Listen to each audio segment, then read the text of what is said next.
Good evening. Hi, I'm Gernot. I'm professor here. I actually carry the title John Lyons Chair. So it's a particular pleasure for me to open this event, which is held in the honor of John Lyons. It's an annual event we started off last year, just in the gap between lockdowns, with a full-day event. And today we are back with two awesome speakers. They were my first pick, and they both accepted. We have one who is a well-established hero of operating systems research, and one who is a highly influential thought leader in open source, open government. So it's going to be really exciting.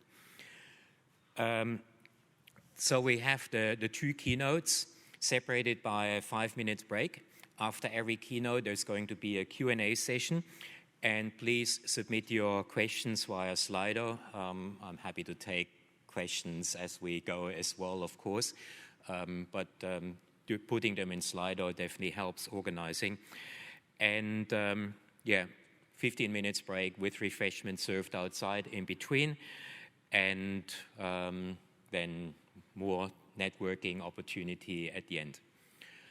And first off, I want to introduce Professor Aaron Quigley, who is the head of Sql of Computer Science, for the introduction to the event here.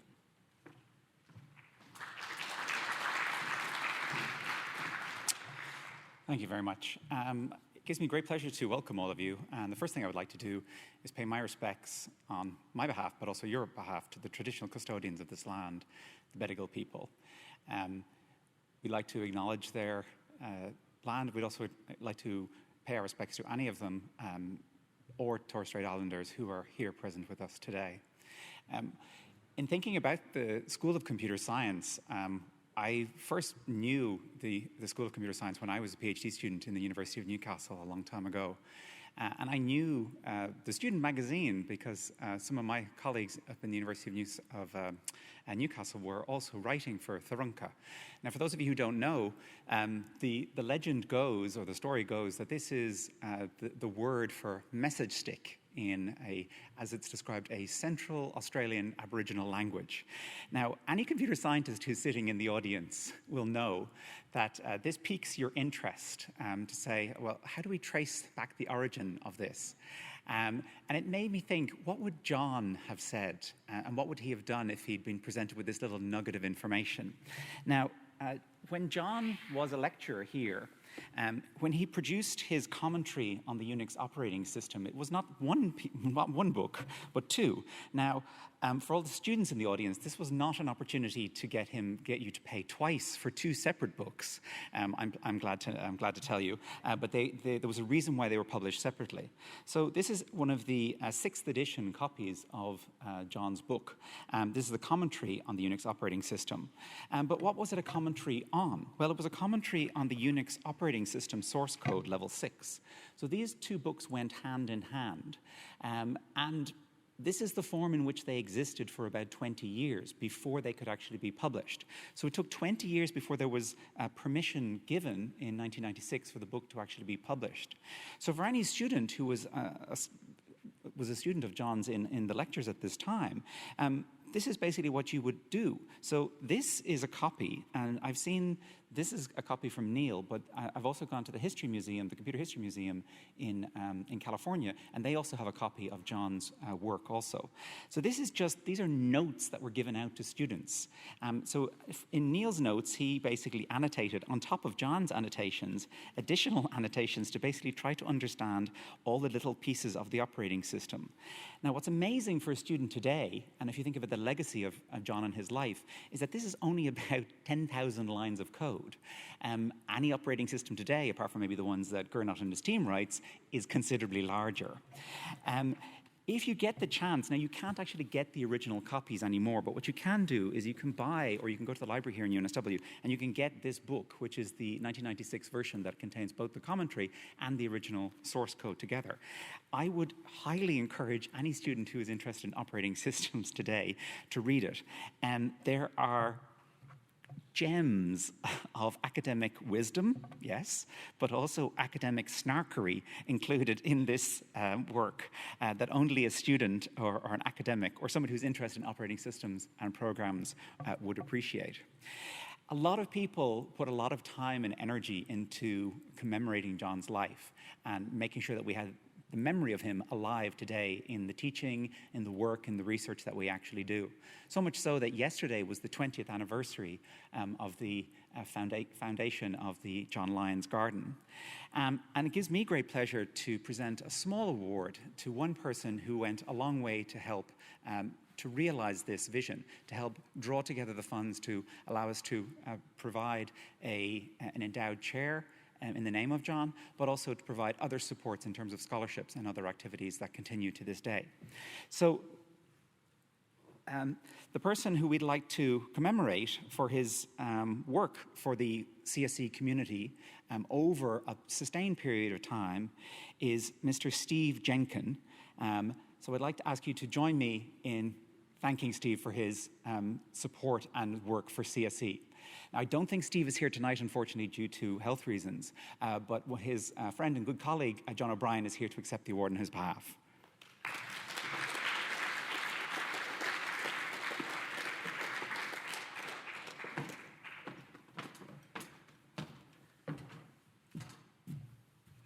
We have to smile. Just a smile.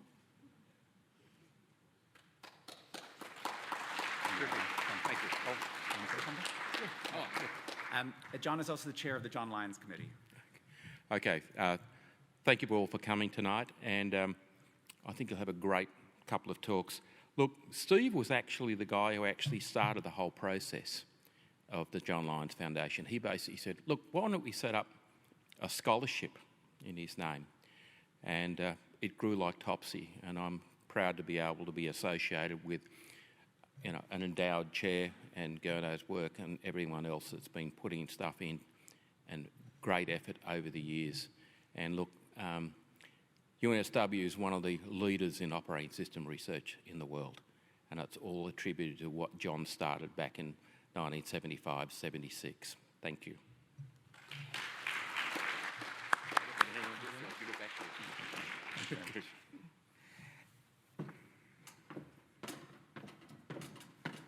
I will hand you back to my colleague, Gernot.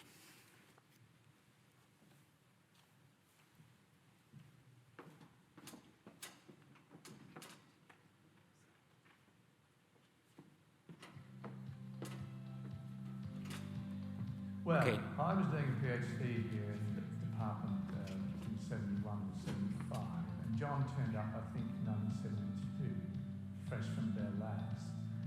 I first met John in 1975 in the third floor tea room of the School of Electrical Engineering. In those days, the Department of Computer Science run by Murray Allen was a very small group of people. And immediately we struck up a bit of a friendship. The department actually at that time was known as the Department of Electronic Computation. Is it a lot? He did a fantastic job of sort of inspiring all the younger students to go and try things. He influenced the school and most universities around the world in a major way, because he brought with him from Bell Labs a novel operating system. And long story short, all of the computers in the university within a year or two run Unix, and every university around the world, almost without exception, was using Unix distributions from the University of New South Wales. Very proud of that. John had a massive impact on my life. Because of Unix, I've been able to have a business, a family, and do the things in the world that I wanted to do, because I was able to leverage the information that he taught me and build businesses on that information. John was a great influence on that, and I'm nearly 70 and I'm still running businesses based on the information I learned from John.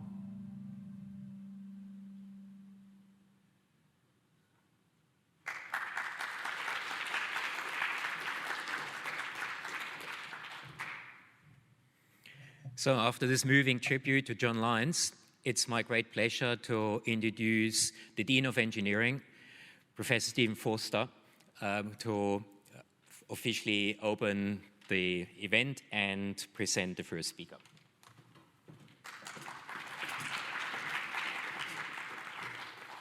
Thank you, Gurno, and welcome everybody.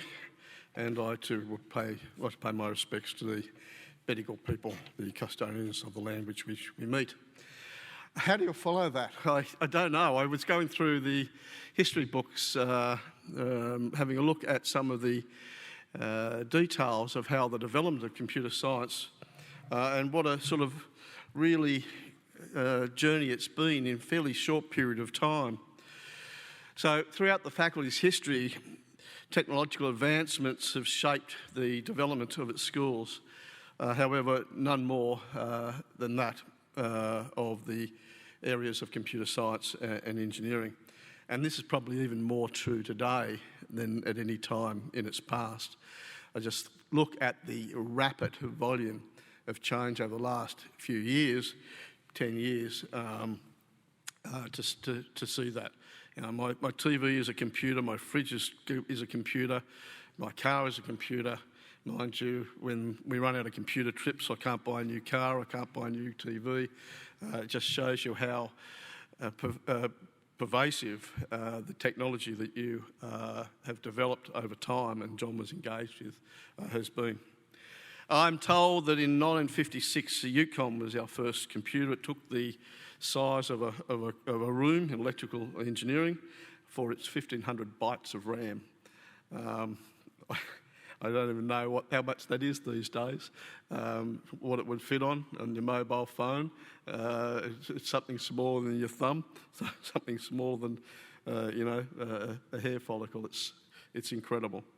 But reflecting the extensive growth and burgeoning student interest in the discipline, the school was renamed the School of Electrical Engineering and Computer Science in 1981.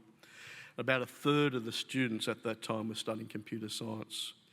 By 1989, the school's network of 120 workstation computers made the largest teaching complex of its kind in Australia and was the first to develop the Bachelor of Engineering in Computer Engineering. By 1991, with increasing demand for undergraduate and postgraduate computing courses, the Department of Computer Science split from electrical engineering to become to what we know now as the School of Computer Science and Engineering.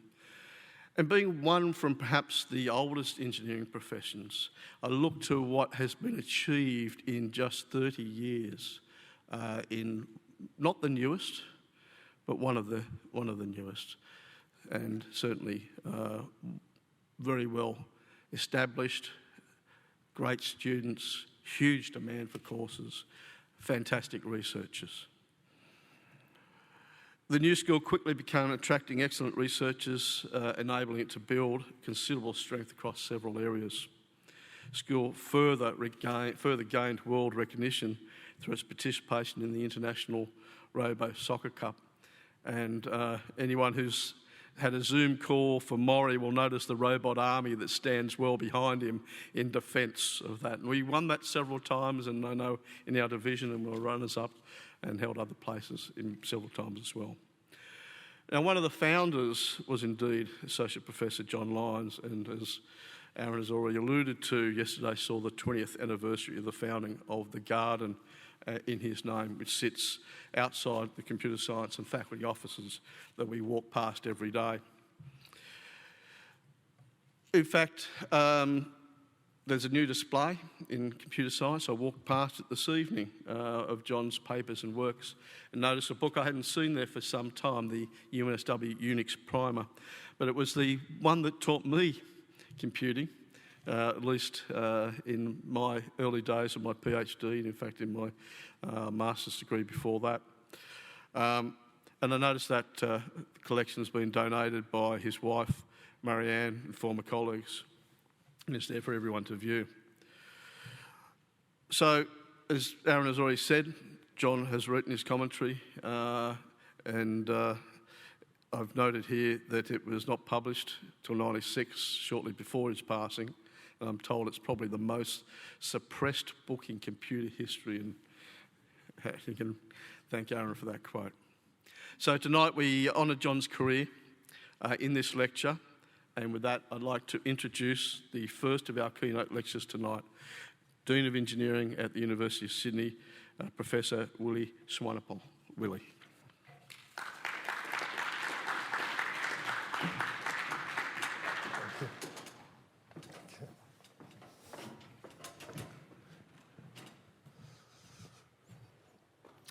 Well, thank you very much for inviting me for this event. It's a real honor to be here tonight to honor the life of John Lyons and to be a speaker at this event.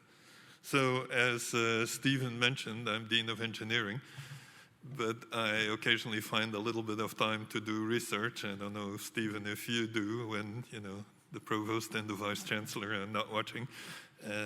Occasionally find a little bit of time to do research. And so lately I've been working mainly on storage systems. So I'm by trade an operating systems person, but I've been mainly working on storage systems lately. And the reason for that is that I believe that the storage systems, at least the hardware, are dramatically undergoing dramatic changes, which create a whole new opportunity for good research in operating systems. So just to get started here, let me tell you a bit about these changes in the storage hardware. The first one, and the most obvious one, is that disks have become much, much faster, and this is over the last 10 years. So I've shown 4 different technologies here, starting on the left from the old-fashioned mechanical hard drive to, on the left, the Intel Optane disk. And so for the cognoscenti here, I use this as a block device, not as a memory thing. And you can see that the performance has, in 10 years, increased by essentially by a factor of 20 almost. It's really a dramatic change, Imagine cars would drive 20 times faster, in 10 years. This is the kind of evolution that we've undergone. The other thing, if you remember from your operating systems course, if you were paying attention, they would always tell you, if you access a storage device, you have to do it sequentially, block by block, rather than randomly sort of going all over the disk. And that has always been true until now. So in this plot, again, I've used the same technologies on the x-axis, and on the y-axis, I'm showing you the ratio between random and sequential and random access. And you can see that with the older technologies, this ratio was a factor of 30, 40, sometimes even more. Right now, it's 1. It's the same. So this is really also a dramatic change. Every operating systems book tells you it's different, but this is how it's become. So a lot of the storage software, including much of the software that we're still using, they were designed for these technologies on the left-hand side. Slow devices where sequential access was just so much faster than random access. The trouble is, it does not work so well for the current hardware. And that's really what creates all the opportunities here in terms of research, to look at how to make software that works well on the new hardware. So the key message from this talk, if you forget everything else, I hope you at least remember this one, storage hardware is really changing in a very fundamental way. And the storage software stack needs to change as well to take advantage of that. It's not a matter of just taking the old software and running it on faster hardware and your software will run faster too. By no means. You have to really look at new software structures. So I will give 2 examples of this, key value stores and Oltp Olap systems, and I'll explain what those are. And I'll show you both the old systems, why they don't work on current hardware, and the new systems that we designed in our group to do better. So Act 1 is on key value stores. So What I'm talking about here is something that's ubiquitous now in internet applications. This is the common way now to store data in internet applications. It's a very simple database with a very simple interface. You have a key, and with the key goes a value, and you have the operations where you put a value with a key, a write, you get the value from a key, a read, and then there's also always a scan that gives you the keys and the values between in a range of keys, in a key range. So again, the interfaces are more complicated, but this is what you need to know for the purposes of this talk. And like I said, this software, this type of software, is ubiquitous now in internet storage systems. So there's a whole bunch of well-known systems. I just mentioned 4 of them here. And I use these 4 as examples because I will later compare to these 4. But for the part of the explanation of the talk, I will use RocksDB as the example because it is the most commonly used in the industry. So I said it doesn't work well, but what does it actually mean, it doesn't work well? So let me describe to you an experiment, which is really an experiment that we did. You know, it's not the usual academic revisionism of doing an experiment to show your point after the fact. This is an experiment that we actually went through without sort of knowing the result ahead of time. And so what we're going to be doing here is we're going to take 2 identical systems, but we're just going to replace the previous technology of disk by the current technology. So we're going to replace an MVM Express with an Intel Optane. So you say, well, the device is twice as fast. What's going to happen to RocksDB? What's going to happen to the software? Anybody know the answer? The answer is almost nothing. Although the disk is twice as fast, the performance barely improves. So there's something in the way. So let's look at this in a bit more detail to see what's in the way here. So this is actually when you do a more detailed measurement. So in the x-axis, I have a time now. This is a standard benchmark called YCSB-A. And in the y-axis, I have the application throughput. And you see 2 things. You know, you would expect sort of the back of the envelope, 500 kiloops per second. You can see that what you actually get is way below that. You can also see that over time it has this very funny behavior that you wouldn't expect. This is a steady state experiment, but the performance really changes over time dramatically, going down to almost 0 at times. So, okay, this is the application throughput. So the usual approach in operating systems is now to look at sort of the lower level measurements to see if we can explain this. And so the first thing you would normally do in a case like this is you would look at the device bandwidth. How much of the device are we actually using? And the answer is very little. You know, the device bandwidth is 2 gigabytes per second. On average, we're not even using half of that. And again, you see this sort of funny behavior. Ignore the funny behavior for now, I'll come back to this, but note the fact that we're really doing poorly in terms of bandwidth and device utilization here. Now, what's the reason for all of this? And the reason is, at least if you're versed in these things, very surprising. The reason is the following. RocksDB on these modern devices is actually bottlenecked by the CPU. It's no longer bottlenecked by the device, it's bottlenecked by the CPU. So this, maybe for those of you who are not in operating systems, this is totally new phenomenon. It's always been the case that storage systems are bottlenecked by the device and not by the CPU. So we're in a completely new situation here. So here's the key lesson sort of from this experiment. The old software uses a lot of CPU to go around this slow device, to get around this slow device that's behaving very funny with sequential and random access and things like that. And that gives you sort of a double whammy. First of all, the device is not slow anymore, so what you're doing, it doesn't help. And secondly, you're using the CPU to do this, but this is what has become the bottleneck, so you're actually hurting yourself even more than just not doing anything good. You're actually doing bad. You're doing bad stuff.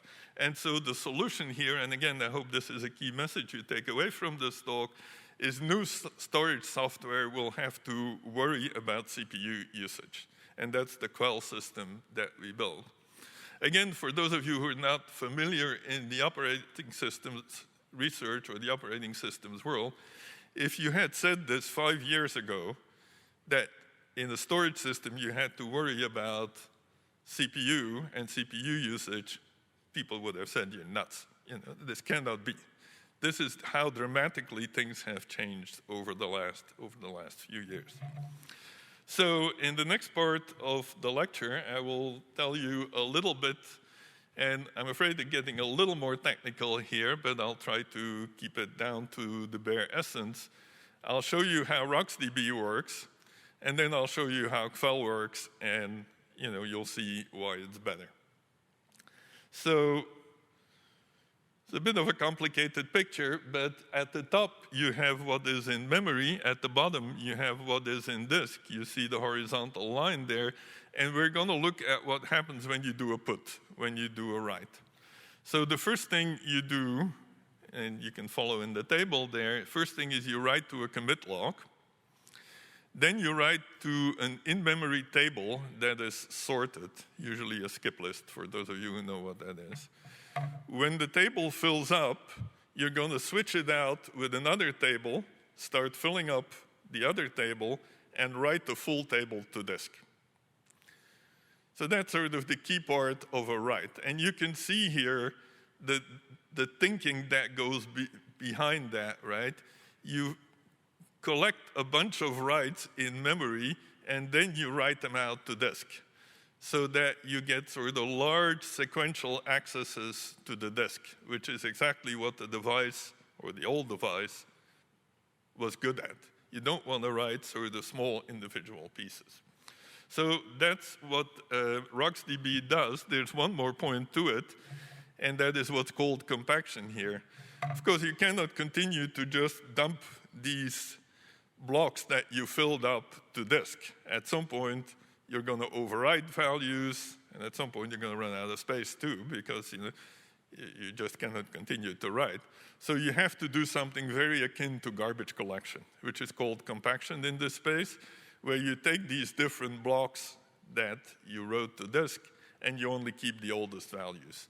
And that's done in different levels, but that's sort of beyond what we need to know here for this talk. So now let's look at what Sql does. So I first sort of listed there what conventional key value stores do: commit log, batching for sequential writes, ordered data structure in memory, ordered data structure on disk, and the one that I didn't mention, but that is very true, is all the data structures are shared.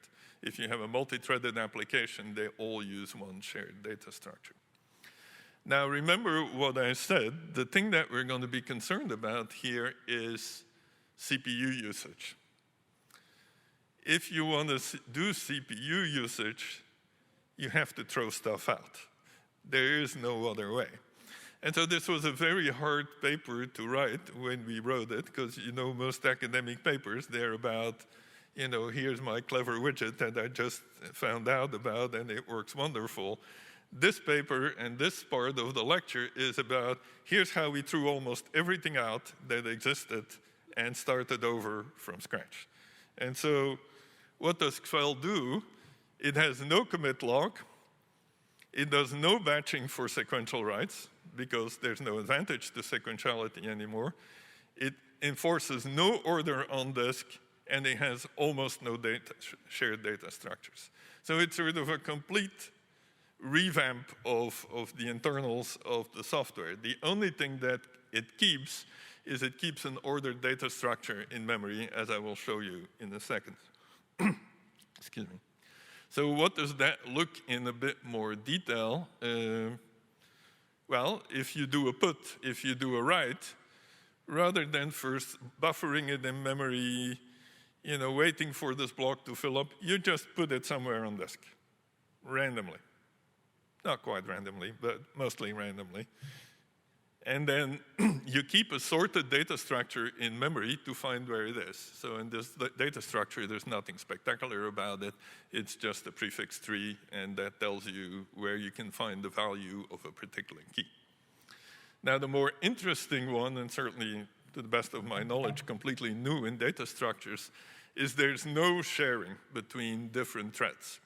So typically, a storage software system is multi-threaded, and all threads work on a single data structure. Here, we're completely separating them out, and each thread works on its own part. And that part is just sharded across keys with different modulo values. So each of these pieces has completely its own world. It has its own keys, its own index tree, its own files on disk. It's completely separate. And then the final thing, and again, if you know a bit about operating systems, you'll find this very surprising. Normally, what an operating system does, what Unix or Linux has always done, you do a put or write, it puts it in the page cache, it doesn't immediately write it to disk. It waits until later, where you can bunch a bunch of them and put them all together to disk. So what we're going to do here is we are still going to use the page cache, but we're going to immediately write it through to disk. And this has enormous advantages because now your put is a lot more reliable. It's there on disk.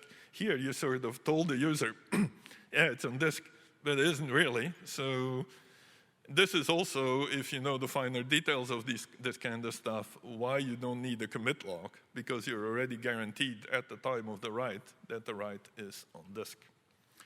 So there's a sort of bunch of smaller points. Let me skip those here and go immediately to the evaluation. So just a little bit about the hardware and the software that we're using. This is the machine for which I showed you earlier the results. YCSB is a very common benchmark in this space, and the competition is the 4 systems that I mentioned at the very beginning. So here it is.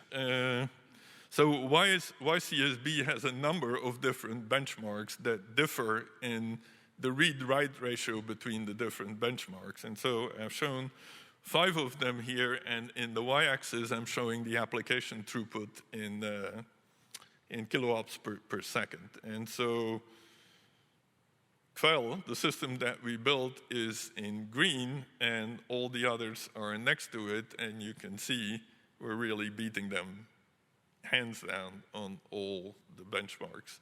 And the reason is very simple. Sql runs at disk bandwidth, which the others couldn't do because they were bottlenecked by the CPU. Sql has 75% of idle CPU time. So we really achieved our goal by working on the CPU. We removed the bottleneck there.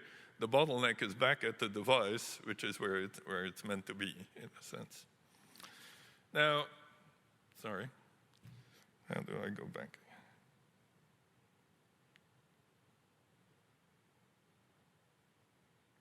Sorry, I'm going the wrong way here.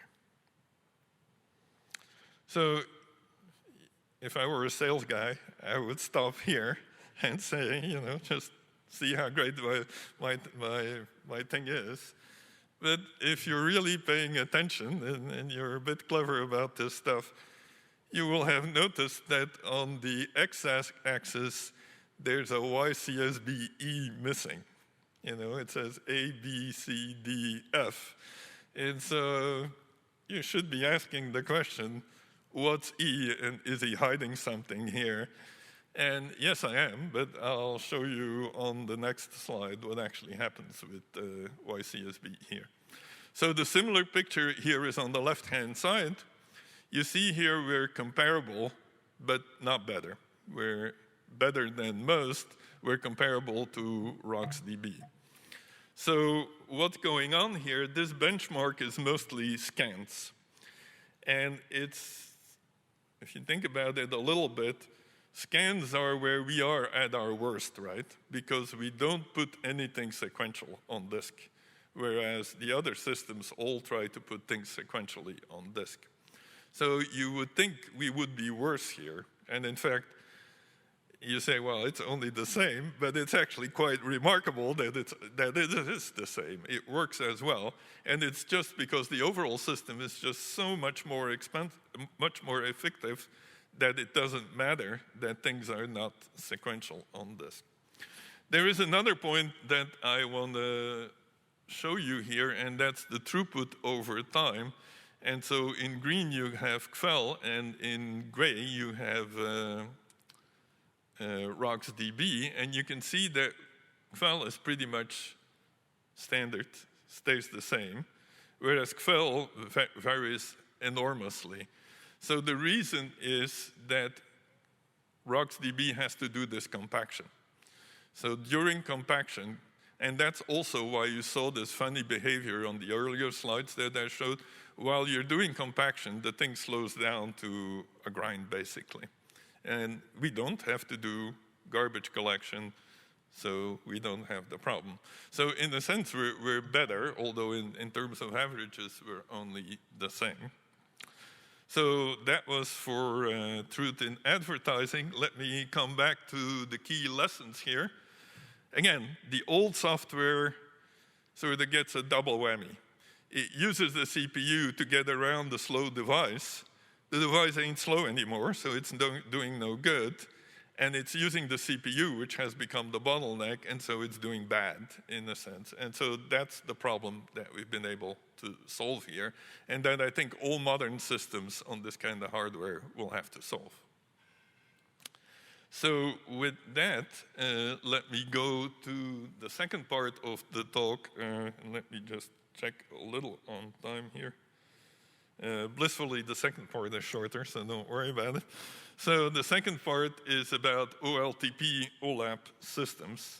So what do I mean by OLTP Olap? So Olap are typically long read-only transactions, analytics transactions. OLTP are short update transactions. So typical example, you update the bank account. Typical example of Olap, you compute the sum of all the balances in all the accounts. That's sort of the typical. Now, historically, these two have always been run on separate systems.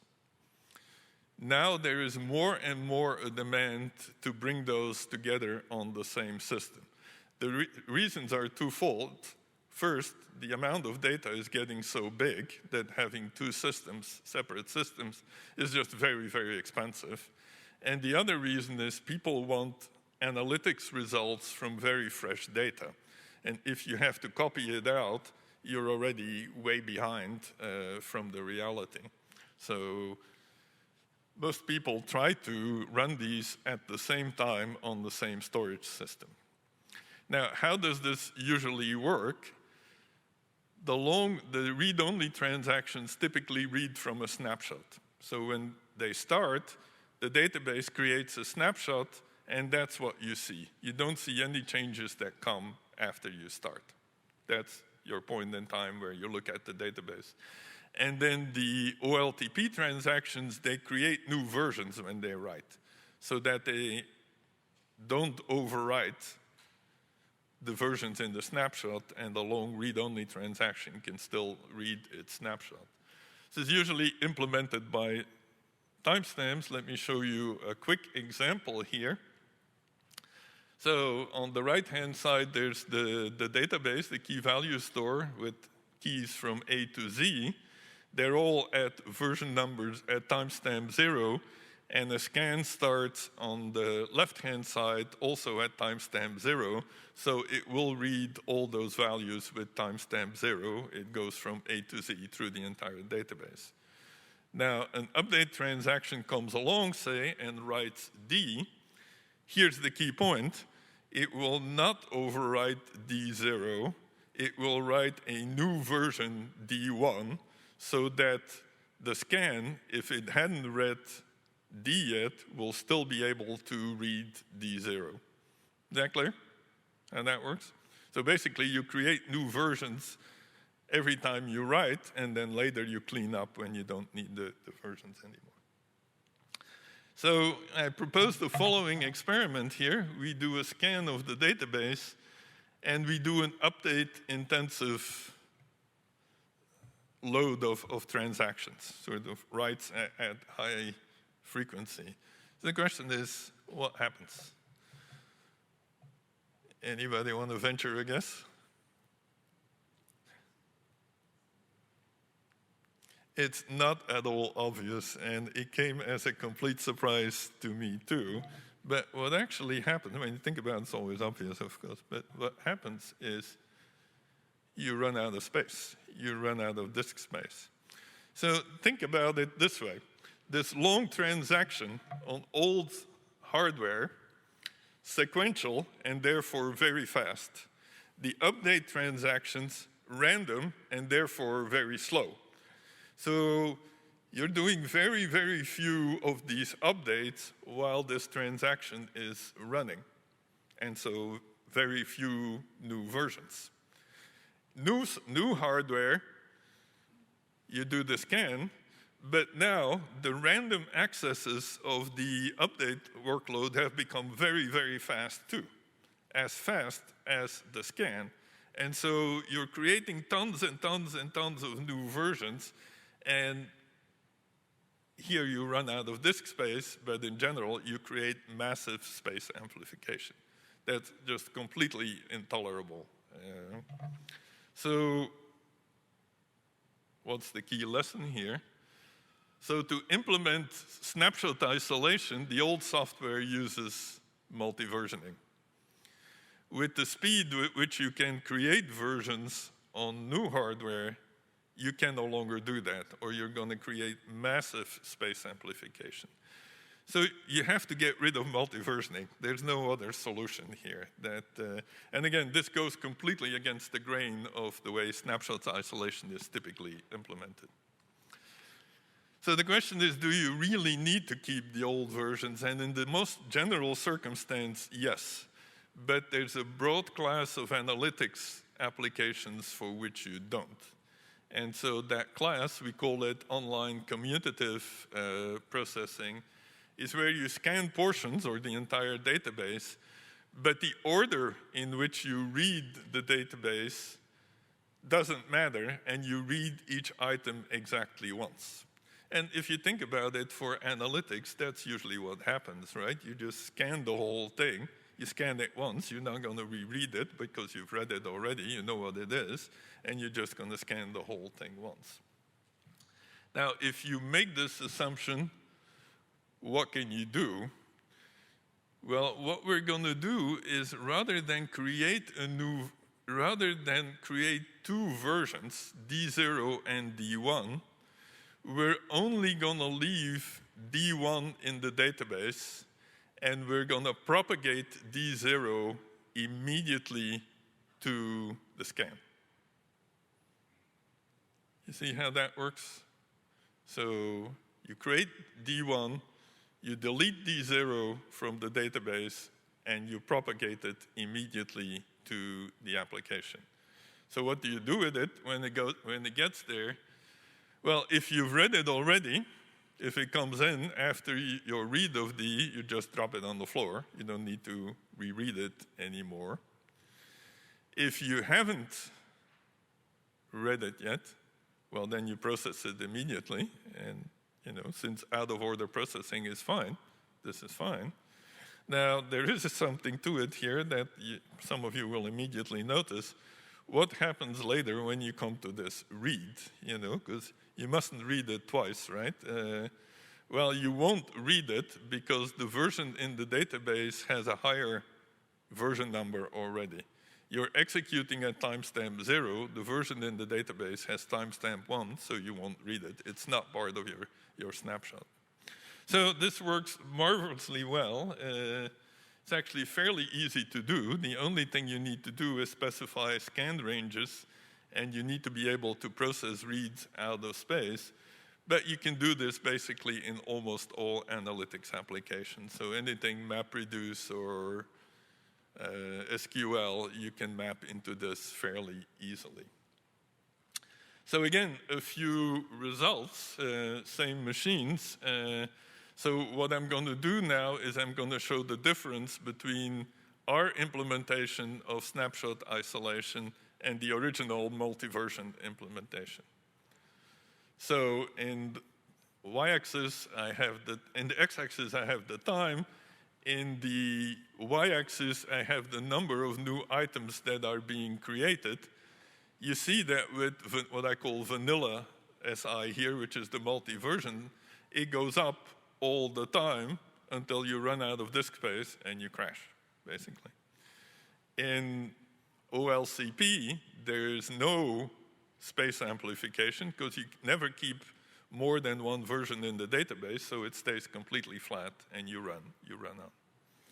Now, you might wonder, yeah, this is all good and fine, but does it not affect the performance of the scan, or does it not affect the performance of the update transactions? Well, here's the remarkable thing.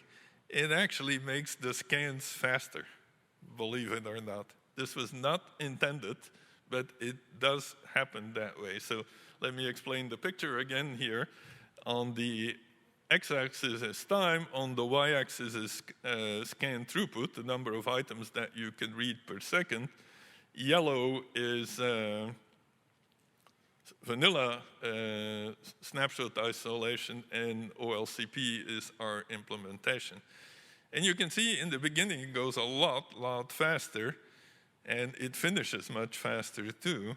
So this is an artifact. I sort of stand here and make a good point out of it, but it is really an artifact. What happens is that by forwarding the old values, they're in memory when scan tries to read them, and so it reads them much faster, whereas otherwise it would be on disk and you would have to get it off disk. So it's a nice byproduct. It wasn't intended, but it is that way. And then the performance of update transactions, again, as you can see here. So it's now update throughput that's in the y-axis. You can see it's pretty much the same. The updates are not affected by this propagation at all. It's a very, very cheap operation. And then since it finishes more quickly, there's more room later for the update transactions. So just to sort of finish up here, again, I'll sort of repeat the key lesson here. If you want to implement snapshot isolation, you can no longer do multi-versioning, which is what the old software did.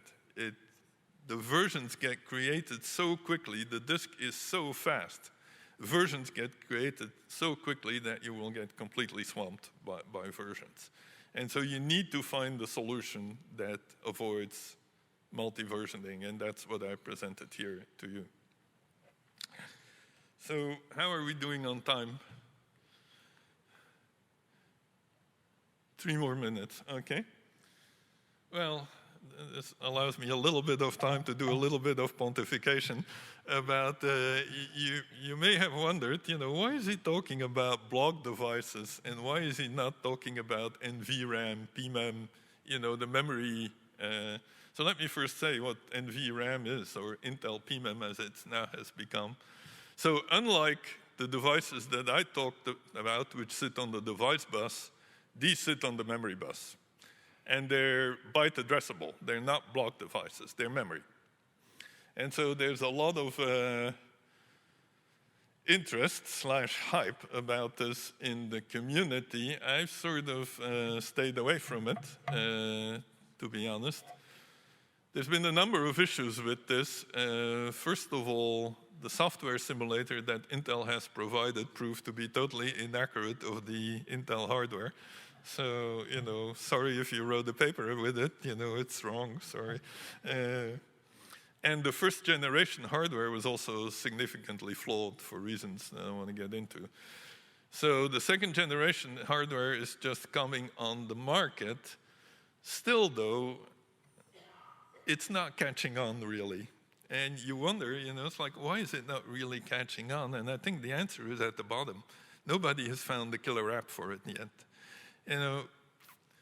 There's a lot of complication that comes with this memory-based persistence. You have to be very careful that what you write is completely written and not half. You write 5 values, the thing crashes in the middle, you've written 2 and not the remaining 3. There's a lot of hair involved in making sure that you either have all 5 or 0. Whereas with a block device, the block is written or it's not, period. And there's never any debate. And so it's much easier to program a block device for storage purposes.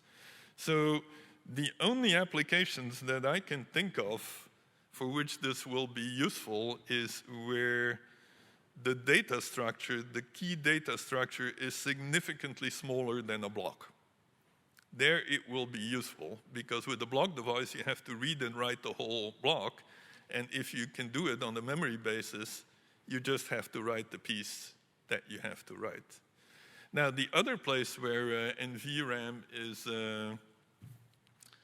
very useful, and there it is really drawing a lot of attention from the industry, is as an extension of memory.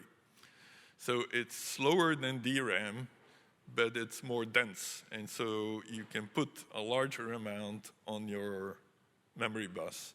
And that is what I'm working on and what a lot of people are working on, because in data centers, memory has become the main cost component. Memory is expensive, the applications use lots of it, and so if you can have a cheaper memory that's larger, that's potentially a big advantage in terms of cost. But you have to be able to deal with the fact that the speed is lower than DRAM. So much for the pontification. Let me just finish and thank my collaborators here on these 2 projects. Tuwana Balmau is my student here at the University of Sydney, got the Best Thesis Award, and is now a professor at McGill. Baptiste Lepers, who's a research fellow at the university as well, and Karen Gupta from Nutanix, a longtime friend and collaborator. And let me just put this up as the final slide here and repeat my main message. Hardware is changing. The old software cannot take advantage of it. We need to look at a new generation of software for taking advantage of this. I just gave you 2 examples, but I think there's going to be many, many more. And I think this is a very fertile area for doing research in the next decade or so. So with that, thank you very much for your attention.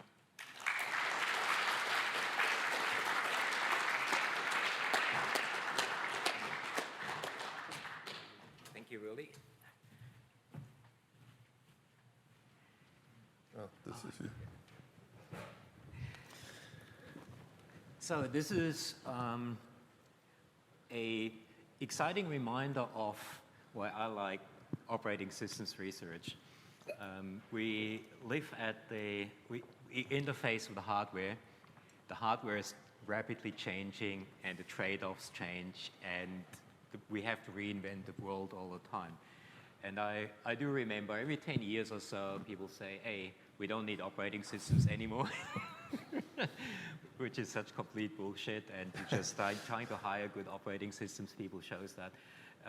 And the same, we don't need to worry about performance anymore because it's just going up all the time, etc. You convincingly shown that this is obviously not right. Interestingly, we went through a similar development in a related space not 1 or 2 decades ago, and that's networking, where things moved from being CPU limit to being bandwidth limited. Is there something we can learn in the storage space from what happened in the network space? Well, we have already in many ways. If you look at, for instance, not using any shared data structures, the modern network stacks are completely vertical in the sense that they don't use any shared data structures and thereby don't do any synchronization. And without having done that, you could not keep up with the network anymore. So in a sense, that idea is very much borrowed from the way networking stacks adapted to the same phenomenon, that all of a sudden the network was getting so fast that the CPU was becoming the bottleneck. So yes, there's a lot of similarities and a lot of lessons to be learned there, absolutely. So one question that came to mind during your first part, and you sort of semi-answered it in the second part, is why do you still have a page cache? Okay, because however fast these devices are, they're not as fast as memory. And if you have an application that's dominated by reads, which is the case for many applications, you're still going to do much better with a page cache than with going to disk. Now, as long as it's got enough locality. As long as it's got enough locality, yeah. So the big thing that changes here is, again, the device is so fast that you can write through the cache, and so you don't have to have all these headaches that you typically have with the cache of there's this window of vulnerability and you have to be very careful when you write the data, when you write the metadata in the right order so that if a crash were to occur, you can find it all back. Here we're writing, the devices become so fast that you can write everything through immediately to disk. Yep. Okay, we now have a few questions on Slido. So for the long scan and many updates case, since the propagated values are mostly in memory, is it possible to run out of memory? You can easily throttle that. Yes, I mean, it is possible. Yeah, obviously, it is possible, but you can throttle that if it comes to that. We have never observed that, but we thought about it. It was not necessary in the experiments that we did, but if it were to come to that, you could throttle the speed at which the updates arrive. Yeah. Question from Nick. Most current file systems use multiple journal files for redundancy now. Is there an impact on file system reliability when using only one journal instance?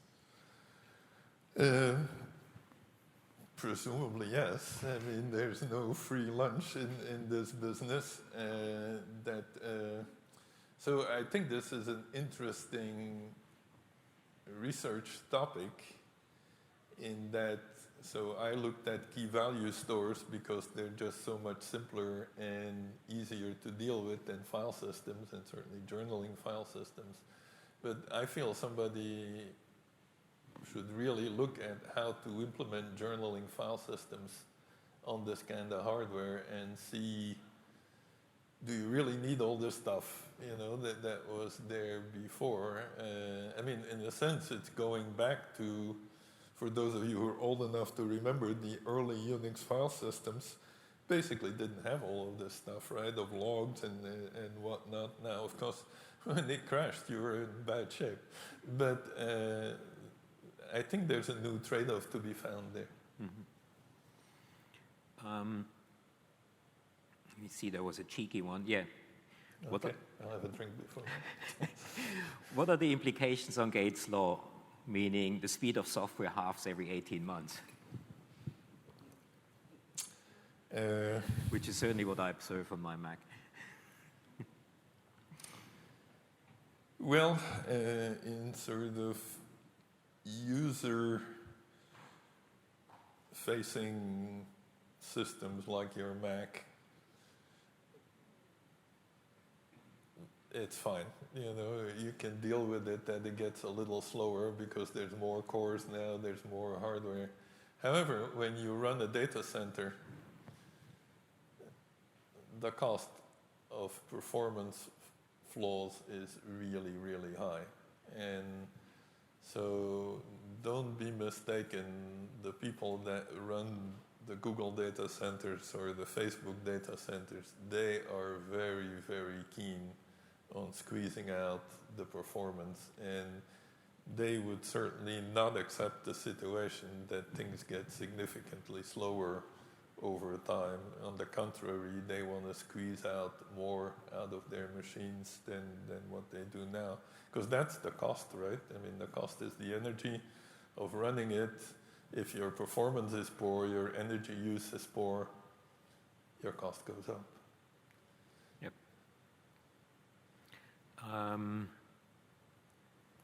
Amasha asks, with with KVI, how do you pronounce your system? So this is interesting. So Quell is actually a valid English word. I didn't know that. I'm not a native English speaker, obviously, but Quell is a real English word. It says sort of feeling good about things, feeling good about yourself. So there aren't many English words that start with KV, as in key value store, so that's why it's called Quell. Okay. With Quell immediate writes, wouldn't that lead to data fragmentation and increased storage usage? Not really.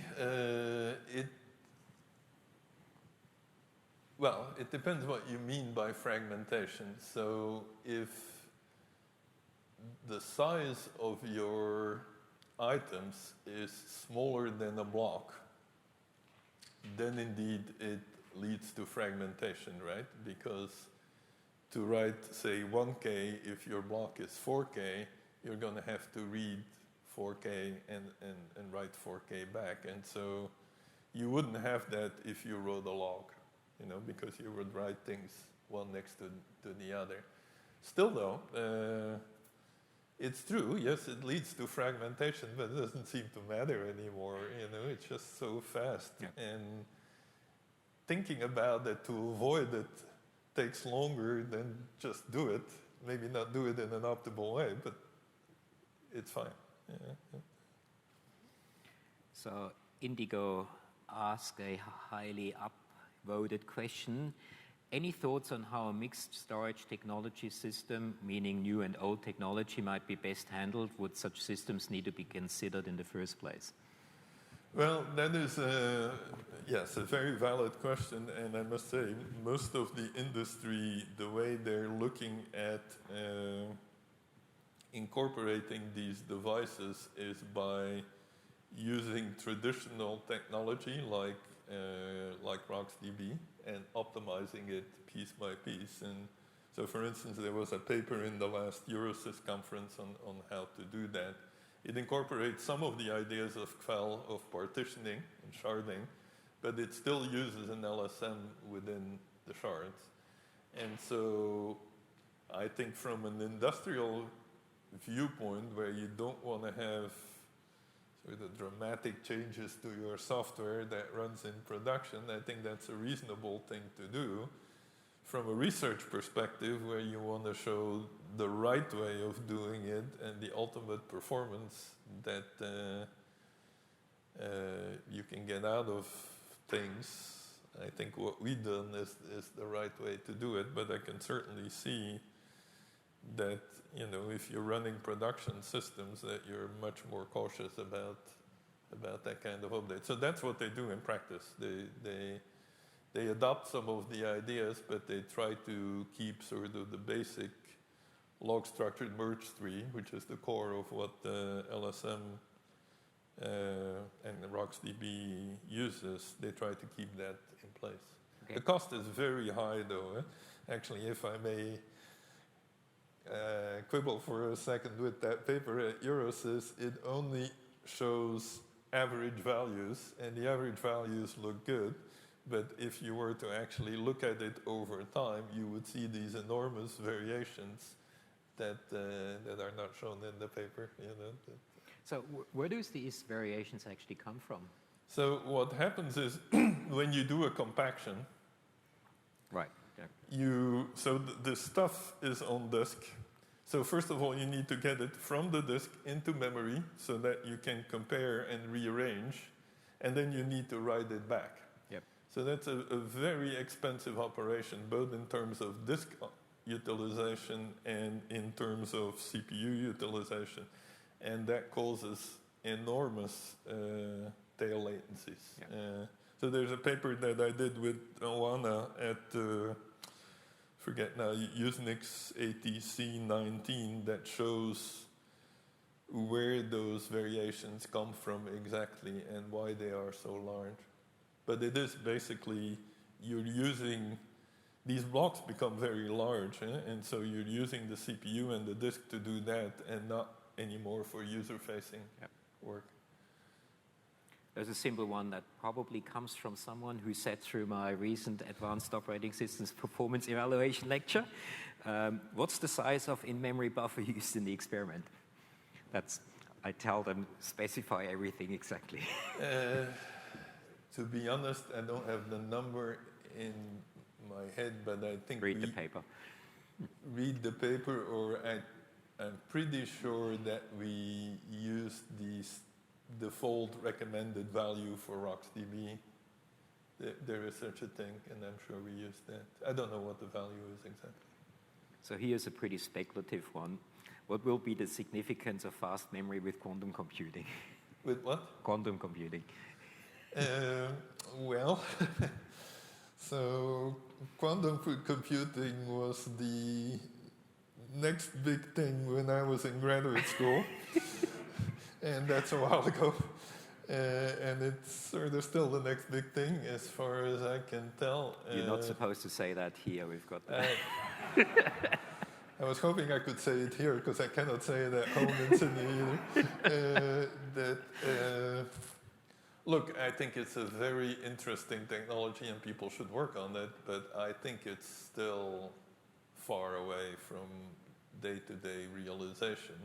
And one thing that they haven't thought about very much, I think, is storage, memory and storage, and how do you connect this quantum computer. So there's actually a very interesting project in Germany at the Jülich Supercomputer Center where they're integrating a quantum computer in a conventional supercomputer. That, I think, is a very interesting thing to look at. Okay. Last question. That's totally in line with the topic. Is Sql open source? Absolutely, positively, yes.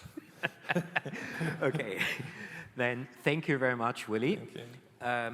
Thanks all of those who submitted questions. When I walked up here, there was no question in Slido, and now we didn't get through all of them. So thanks all for submitting really good questions. And thank you again, Willy, for a really great talk, awesome research, and I think great stimulation for the students here to show them how important systems research is and continues to be.